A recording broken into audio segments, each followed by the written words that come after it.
Hi everyone and welcome to my channel. This video is about polymerase chain reaction or PCR.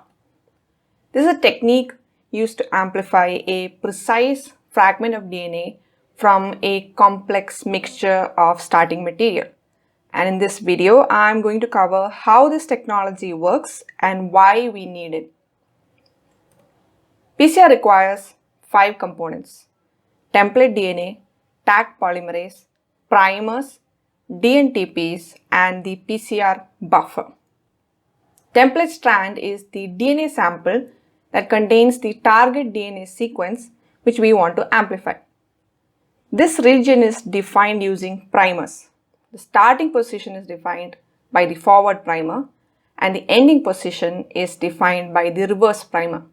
Primers are essentially short pieces of single-stranded DNA that are chemically synthesized to have sequences complementary to the target DNA. Having complementary sequence allows the primers to bind to the target DNA. So the building blocks used to create the new DNA strand is called dNTP. This stands for deoxynucleoside triphosphate. Now I know that sounds like a scary word. It's just meant to represent this chemical structure. PCR uses 4 types of dNTPs and each one has a different nitrogenous base. These are chemically synthesized and added to the PCR mixture.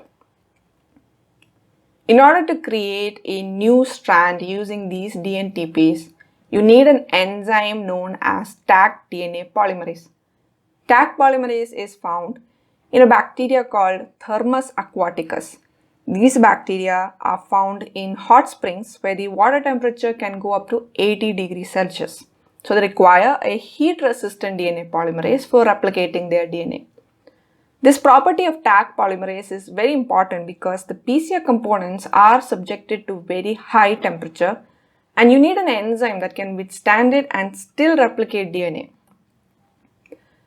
So all these ingredients that I just mentioned are added into a solution called the buffer.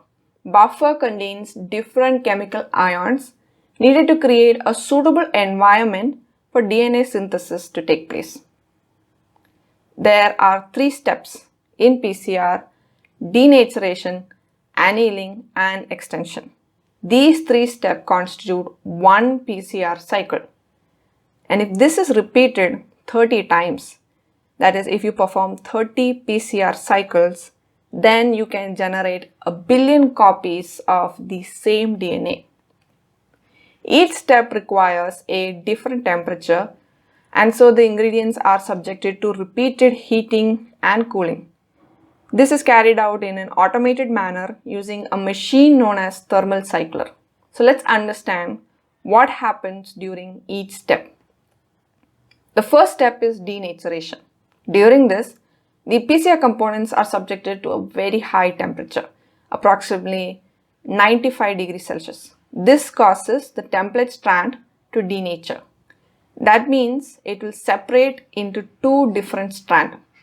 The second step is called annealing. In this step, the temperature is brought down to an optimum level that allows the primers to anneal, that is, bind to the complementary sequences on the template strand.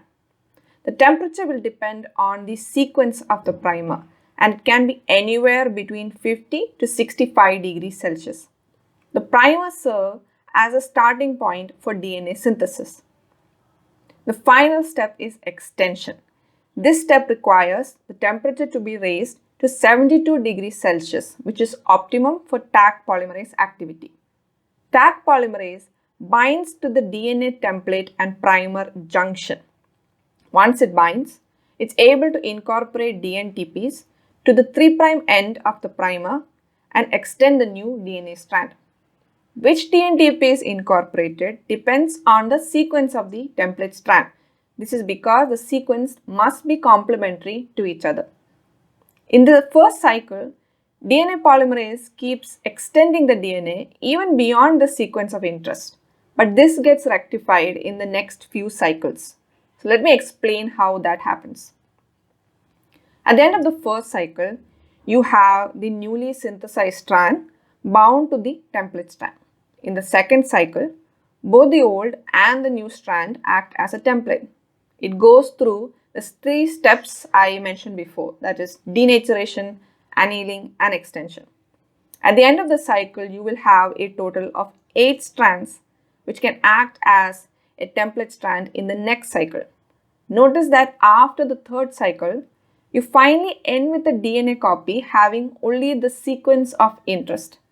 Now the right size PCR product also acts as a template, and as a result, these copies get replicated exponentially. This technique is called chain reaction because of this. The product of the previous cycle acts as a template for the new cycle, resulting in the amplification of the target DNA. The number of copies produced after each cycle using a single template DNA can be calculated using this formula, where n represents the cycle number. At the end of 30 cycles, each template DNA can produce about 1 billion copies. Now, you might be wondering, how is this technology useful? One of the first major applications of PCR was to detect HIV infections in humans. HIV, or human immunodeficiency virus, causes a disease known as AIDS. HIV does this by infecting the white blood cells in the human body. HIV is a RNA virus, but it has the ability to convert its RNA into DNA. This viral DNA is transported into the nucleus of the infected white blood cells and integrated into the host cell genome. This allows the virus to use the host cell machinery to produce the proteins needed for viral replication. PCR can be employed to see if viral DNA is present in the human cells. For this, blood from the patient is collected and the genetic material is isolated and used as the template strand. Since the HIV DNA sequence is already known, scientists can create primers that would anneal to a gene found only in HIV and not in the human genome. This will cause the viral gene to be replicated 1 billion times. Now, what happens if the patient is HIV negative? Well, the template strand will not be amplified. This is because the viral DNA is not present in the sample. So the primers will not find any complementary sequence for annealing, and Taq polymerase will not have any substrate to bind to. So no amplification takes place and the reaction fails. So how does one determine if PCR actually worked or not? One way you can analyze the products of PCR is using Agarose Gel Electrophoresis. In this method, DNA sample is placed in a gel made of agarose and the current is allowed to flow through it. Since DNA is negatively charged, it will move towards the positive electrode through the agarose gel, which has microscopic pores. Smaller the DNA fragment, faster will be its movement through the pores. This will help to separate DNA fragments based on their size. So let's say you have to analyze the PCR result of 2 samples. You start by loading the sample into a pocket-like gap in the gel called the well. You also have to load what is known as a DNA ladder.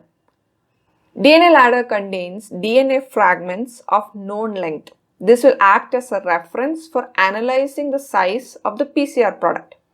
When current flows through the gel, the amplified PCR product will move through the gel. After a specified time, you switch off the power and then you expose the gel to UV light to see these bands. This is because the gel contains a fluorescent dye called ethidium bromide that binds strongly to the DNA and it glows when exposed to UV light. Staining with ethidium bromide creates a visible band like this. Only a very large amount of DNA is present. A single copy of DNA will not be detectable using this technique. So the ability of PCR to make 1 billion copy comes in handy because now you can detect the presence of viral DNA easily. Let's say the PCR reaction would have created a DNA fragment which is containing 200 base pair. What that means is that there is 200 nucleotides in the sequence you want to amplify. So you can see here, sample 1 has a band near the 200 base pair mark. This way you know the band contains DNA that was synthesized by the PCR reaction, whereas sample 2 does not have any band, meaning the PCR reaction failed. So sample 1 belongs to a patient that is HIV positive, whereas sample 2 belongs to a patient that is HIV negative.